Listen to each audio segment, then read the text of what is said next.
വചനം 49. വഇദ് നജ്ജൈനാക്കും, നിങ്ങളെ നാം രക്ഷപ്പെടുത്തിയ സന്ദർഭവും, മിൻ ആലി, കൂട്ടുകാരിൽ നിന്ന്, ആൾക്കാരിൽ നിന്ന്,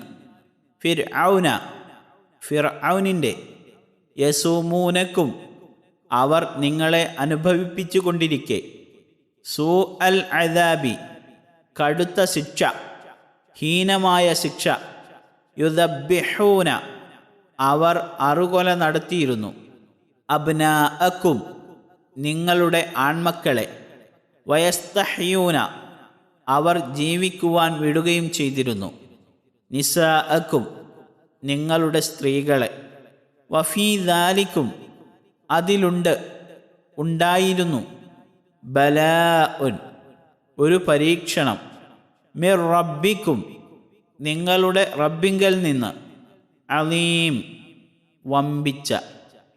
وَإِذْ نَجَّيْنَاكُمْ مِنْ آلِ فِرْعَوْنَ يَسُومُونَكُمْ سُوءَ الْعَذَابِ يُذَبِّحُونَ أَبْنَاءَكُمْ وَيَسْتَحْيُونَ نِسَاءَكُمْ وَفِي ذَلِكُمْ بَلَاءٌ مِّن رَّبِّكُمْ عَظِيمٌ.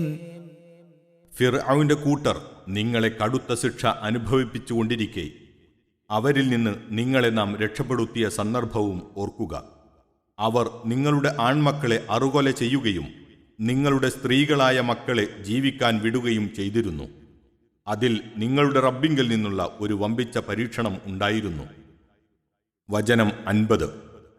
വഇദ് ഫറഖ്ന, നാം പിളർത്തിയ സന്ദർഭവും, ബിക്കും, നിങ്ങൾ നിമിത്തം, അൽ ബഹ്റ, സമുദ്രത്തെ, ഫഅൻജൈനാക്കും, അങ്ങനെ നിങ്ങളെ നാം രക്ഷപ്പെടുത്തി, അഗ്റഖ്ന, നാം മുക്കി നശിപ്പിക്കുകയും ചെയ്തു, ആല ഫിർഔന, ഫിർഔനിൻ്റെ കൂട്ടരെ, വ അൻതും, നിങ്ങൾ ആയിരിക്കെ, തൻളുറൂന, നോക്കിക്കണ്ടുകൊണ്ടിരിക്കുന്നു. وَإِذْ فَرَقْنَا بِكُمُ الْبَحْرَ فَأَنْجَيْنَاكُمْ وَأَغْرَقْنَا آلَ فِرْعَوْنَ وَأَنْتُمْ تَنْظُرُونَ. നിങ്ങൾ നിമിത്തം സമുദ്രത്തെ നാം പിളർത്തിയ സന്ദർഭവും ഓർക്കുക. അങ്ങനെ നിങ്ങളെ നാം രക്ഷപ്പെടുത്തുകയും ഫിർഔന്റെ കൂട്ടരെ നിങ്ങൾ നോക്കിക്കണ്ടുകൊണ്ടിരിക്കെ നാം മുക്കിക്കൊല്ലുകയും ചെയ്തു. 49, 50 എന്നീ വചനങ്ങളുടെ വിശദീകരണം. ഈ വചനങ്ങളിലും തുടർന്നുള്ള ചില വചനങ്ങളിലുമായി പ്രസ്താവിക്കപ്പെട്ട സംഭവങ്ങൾ ഇസ്രായേല്യരുടെ ചരിത്രത്തിൽ കഴിഞ്ഞ ചില പ്രധാന സംഭവങ്ങളാകുന്നു. അവയെപ്പറ്റി വേദക്കാർക്ക് അറിയാവുന്നതും അവരുടെ കൈവശമുള്ള ഗ്രന്ഥങ്ങളിൽ വിവരിക്കപ്പെട്ടിട്ടുള്ളതുമായതുകൊണ്ട് അധിക വിശദീകരണങ്ങളൊന്നും കൂടാതെ എണ്ണിപ്പറയുകയാണ് ഇവിടെ അള്ളാഹു ചെയ്തിരിക്കുന്നത്. അവയിൽ ചിലതിനെപ്പറ്റി സൂറ അറാഫ്, സൂറ തോഹ, സൂറ ഖസസ് മുതലായ ചില സൂറത്തുകളിൽ അല്പം വിശദീകരിക്കപ്പെട്ടിട്ടുണ്ട്. അതിനെപ്പറ്റി അതതിടത്ത് വെച്ച് നമുക്ക് കാണാം ഇൻഷാ അല്ലാഹ്. ഈ സൂറത്തിൽ മാത്രം പ്രസ്താവിക്കപ്പെട്ട സംഭവങ്ങളെക്കുറിച്ച് യഥായോഗ്യം അത്യാവശ്യ വിശദീകരണം നൽകുകയും ചെയ്യാം. വമിനല്ലാഹി തൗഫീഖ്. സൂറത്ത് യൂസുഫിൽ കാണാവുന്നതുപോലെ യൂസുഫ് നബി അലൈഹിസ്സലാം ഈജിപ്തിലെ അഥവാ മിസ്റിലെ ധനകാര്യ മേധാവിയായിരുന്നപ്പോൾ അദ്ദേഹത്തിൻ്റെ പിതാവും ഇസ്രായേൽ എന്ന യാക്കൂബ് നബി അലൈഹിസ്സലാമയും സഹോദരന്മാരും ഈജിപ്തിൽ ചെന്ന് താമസമായി. ഏറെക്കുറെ 400 സംവത്സരങ്ങൾ കൊണ്ട് ആ കുടുംബം പെറ്റുപെരുകി ഒരു വമ്പിച്ച ജനതയായി തീർന്നു. ഇവരുടെ പെരുപ്പവും പാരമ്പര്യ സംസ്കാരങ്ങളും ഈജിപ്തിലെ പഴയ വംശജരായ ഖിബ്തികൾക്ക് സഹിക്കാതായി. അവരുടെ നേർ അവർ അക്രമവും മർദ്ദനവും അഴിച്ചുവിട്ടു. രാജ്യഭരണം അവരുടെ കയ്യിലായിരുന്നുവല്ലോ. റോമിലെ ഭരണാധിപന്മാർ കൈസർ അഥവാ സീസർ എന്നും, പേർഷ്യയിലെ ഭരണാധിപന്മാർ കിസ്റ അഥവാ ഖുസ്രു എന്നും, യമനിലെ രാജാക്കന്മാർ തുബ്ബ എന്നുമുള്ള നാമങ്ങളിൽ അറിയപ്പെട്ടിരുന്നതുപോലെ ഈജിപ്തിലെ ഭരണാധിപന്മാർ ഫിർഔൻ അഥവാ ഫറോവ എന്ന പേരിലാണ് അറിയപ്പെട്ടിരുന്നത്. ഒരു ഫിർഔന്റെ കാലത്ത് ഇസ്രായേല്യരോടുള്ള വിരോധവും വർഗീയ പക്ഷപാതവും മൂർധന്യത്തിലെത്തി. അവരെ ഈ നിലക്ക് വിട്ടാൽ ക്രമേണ ഖിബ്തികളുടെ പേരിനും പ്രശസ്തിക്കും കോട്ടം തട്ടുമെന്നും രാജ്യഭരണം തങ്ങൾക്ക് നഷ്ടപ്പെടുവാൻ ഇടയാകുമെന്നും അവർ കരുതി. പരിഷ്കൃത യുഗമെന്ന് വിശേഷിപ്പിക്കപ്പെടുന്ന ഇക്കാലത്തും ഇത്തരം വർഗീയ മനസ്ഥിതി വെച്ചു പുലർത്തുന്ന ജനങ്ങളും ഭരണാധികാരികളും ധാരാളമുണ്ടല്ലോ. അങ്ങനെ ഇസ്രായേല്യരെ അവർ തങ്ങളുടെ അടിമകളായി ഗണിക്കുകയും അവരോട് തികച്ചും മൃഗങ്ങളോടെന്ന പോലെ പെരുമാറുകയുമായി. കണക്കറ്റ മർദ്ദനങ്ങൾക്കും യാതനകൾക്കും അവർ ഇരയായി. ഈ വിഷയം ബൈബിളിൽ അഥവാ പുറപ്പാട് പുസ്തകം അധ്യായം 1 വിവരിച്ചിട്ടുണ്ട്. സൂറത്തുൽ ഖസസ് 4-ാം വചനത്തിൻ്റെ വ്യാഖ്യാനത്തിൽ നാം അത് ഉദ്ധരിച്ചിരിക്കുന്നു. പ്രസ്തുത മർദ്ദനങ്ങളിൽ ഒന്നായിരുന്നു ഇസ്രായേല്യരിൽ ജനിക്കുന്ന ആൺകുഞ്ഞുങ്ങളെ ഉടനെ കൊലപ്പെടുത്തുവാനും പെൺകുഞ്ഞുങ്ങളെ ഒഴിവാക്കുവാനുമുള്ള ഫിർഔന്റെ കൽപ്പന. അതിനായി പ്രത്യേകം നിശ്ചയിക്കപ്പെട്ട ഉദ്യോഗസ്ഥന്മാരും ഉണ്ടായിരുന്നു. എത്രയോ കുഞ്ഞുങ്ങൾ അങ്ങനെ മൃഗീയമായി അറുകൊല ചെയ്യപ്പെട്ടു. ഇക്കാലത്താണ് മൂസ അലൈഹിസ്സലാമിൻ്റെ ജനനം. അദ്ദേഹത്തിൻ്റെ മാതാവ് അദ്ദേഹത്തെ പ്രസവിച്ച ഉടനെ കുഞ്ഞിനെ ഒരു പെട്ടിയിലാക്കി നൈൽ നദിയിലൂടെ ഒഴുക്കുവാൻ അള്ളാഹു അവർക്ക് തോന്നിപ്പിച്ചു.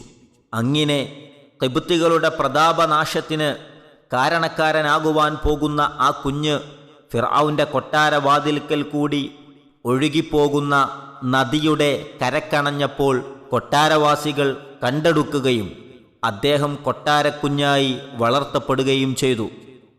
വിശദീകരണം സൂറത്തു തോഹയിലും ഖസസിലും കാണാവുന്നതാണ്.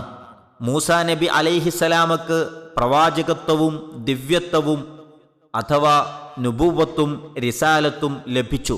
പ്രബോധന കൃത്യം നടത്തിക്കൊണ്ടിരുന്നപ്പോഴും ഫിർഔന്റെ അക്രമ മർദ്ദനങ്ങൾ വീണ്ടും ശക്തിപ്പെട്ടു. കൂട്ടത്തിൽ ഇസ്രായേല്യരുടെ ആൺകുഞ്ഞുങ്ങളെ കൊല്ലുന്ന ഏർപ്പാട് അപ്പോഴും നടന്നിരുന്നു. സൂറ അറാഫ് 127 മുതൽ 129 വരെയുള്ള വചനങ്ങളിൽ ഇതിനെപ്പറ്റി പരാമർശം കാണാം. ഇങ്ങനെയുള്ള കഠിന യാതനകളിൽ നിന്ന് മൂസ അലൈഹിസ്സലാം മുഖേന അവർക്ക് മോചനം നൽകിയതിനെയാണ് വഇദ് നജ്ജൈനാകും മിൻ ആലി ഫിർഔന, നിങ്ങളെ നാം ഫിർഔന്റെ കൂട്ടരിൽ നിന്ന് രക്ഷപ്പെടുത്തിയ സന്ദർഭം ഓർക്കുക എന്നു പറഞ്ഞുകൊണ്ട് അള്ളാഹു ഇസ്രായേല്യരെ ഓർമ്മിപ്പിക്കുന്നത്. ബലാ എന്നാൽ പരീക്ഷണം എന്നർത്ഥം. തിന്മയിലാണ് ഈ വാക്ക് അധികവും ഉപയോഗിക്കപ്പെടാറുള്ളതെങ്കിലും നന്മ മുഖേനയുള്ള പരീക്ഷണത്തിലും അത് ഉപയോഗിക്കപ്പെടാറുണ്ട്. അള്ളാഹു പറയുന്നു, വനബുലുവക്കും ബിശ്ശരി വൽ ഖൈരി ഫിത്ന, തിന്മ കൊണ്ടും നന്മ കൊണ്ടും നാം നിങ്ങളെ പരീക്ഷണം നടത്തുന്നതാണ്. സൂറ അൽ അംബിയ 35. തിന്മ മുഖേനയുള്ളതിൽ ക്ഷമയും നന്മ മുഖേനയുള്ളതിൽ നന്ദിയുമായിരിക്കും പരീക്ഷണം കൊണ്ടുദ്ദേശിക്കപ്പെടുന്നത്. ഇതനുസരിച്ച് വഫീ ദാലിക്കും ബലാ, അതിൽ പരീക്ഷണമുണ്ടായിരുന്നു എന്ന വാക്യത്തിന് 2 പ്രകാരത്തിൽ വ്യാഖ്യാനം നൽകപ്പെട്ടിട്ടുണ്ട്. ഒന്ന്, ഫിർഔന്റെ കൂട്ടർ നിങ്ങൾക്ക് കടുത്ത ശിക്ഷ അനുഭവിപ്പിക്കുകയും നിങ്ങളുടെ മക്കളെ അറുകൊല ചെയ്യുകയും ചെയ്തിരുന്നത് നിങ്ങളുടെ ക്ഷമയും സഹനവും പരിശോധിക്കുവാനുള്ള ഒരു പരീക്ഷണമായിരുന്നു. 2, ഫിർഔന്റെ ആൾക്കാരിൽ നിന്ന് നിങ്ങളെ രക്ഷപ്പെടുത്തിയത് നിങ്ങളുടെ നന്ദിയും കൂറും പരിശോധിക്കുവാനുള്ള ഒരു പരീക്ഷണമായിരുന്നു. ഒന്നാമത്തെ വ്യാഖ്യാനമാണ് അധിക വ്യാഖ്യാതാക്കളും സ്വീകരിച്ചു കാണുന്നത്. 2 ആ പരീക്ഷണം വളരെ വമ്പിച്ചതായിരുന്നുവെന്ന് വ്യക്തമാണല്ലോ. 2ാമത്തെ വചനത്തിൽ ഓർമ്മിപ്പിച്ച സംഭവത്തിൻ്റെ ചുരുക്കം ഇതാണ്. ഫിർഔന്റെ മർദ്ദനം ഇസ്രായേല്യർ സഹിച്ചു മടുത്തപ്പോൾ അള്ളാഹുവിൻ്റെ കൽപ്പനപ്രകാരം മൂസ അലൈഹിസ്സലാം അവരെയും കൂട്ടി രാത്രി പുറപ്പെട്ട് ചെങ്കടലിനടുത്തെത്തി. മൂസ അലൈഹിസ്സലാം തൻ്റെ വടികൊണ്ട് സമുദ്രത്തിൽ അടിച്ചു.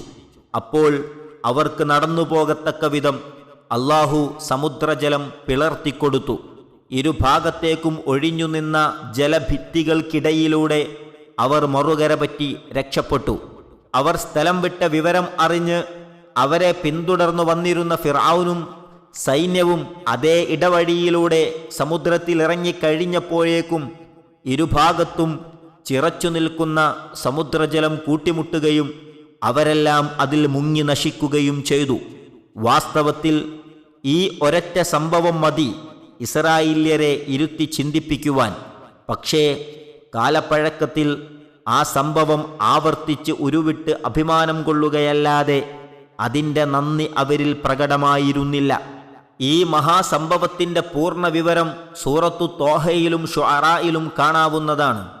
അഥവാ യുക്തിവാദങ്ങളും വക്രതാൽപര്യങ്ങളും അനുസരിച്ച് ഖുർആനെ വ്യാഖ്യാനിക്കുവാൻ മുതിർന്ന ചിലർ ഈ സംഭവത്തിന് നൽകുന്ന പുതിയ ചിത്രീകരണത്തെയും ആ ആവശ്യാർത്ഥം പല ഖുർആൻ വചനങ്ങൾക്കും അവർ നൽകിയ ദുർവ്യാഖ്യാനങ്ങളെയും സംബന്ധിച്ച് സൂറത്തു തോഹയുടെ ശേഷം കൊടുത്തിട്ടുള്ള സുദീർഘമായ വ്യാഖ്യാനക്കുറിപ്പിൽ വേണ്ടത്ര നിരൂപണം ചെയ്തിട്ടുണ്ട്.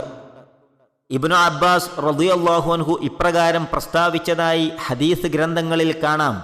റസൂൽ തിരുമേനി സല്ലല്ലാഹു അലൈഹി വസല്ലം മദീനയിൽ വന്നപ്പോൾ യഹൂദികൾ ആശൂറാ അഥവാ മുഹറം മാസം 10-ാം ദിവസം നോമ്പ് പിടിക്കുന്നതായി കണ്ടു. ഈ ദിവസം എന്തിനാണെന്ന് തിരുമേനി ചോദിച്ചു. ഇതൊരു നല്ല ദിവസമാണ്.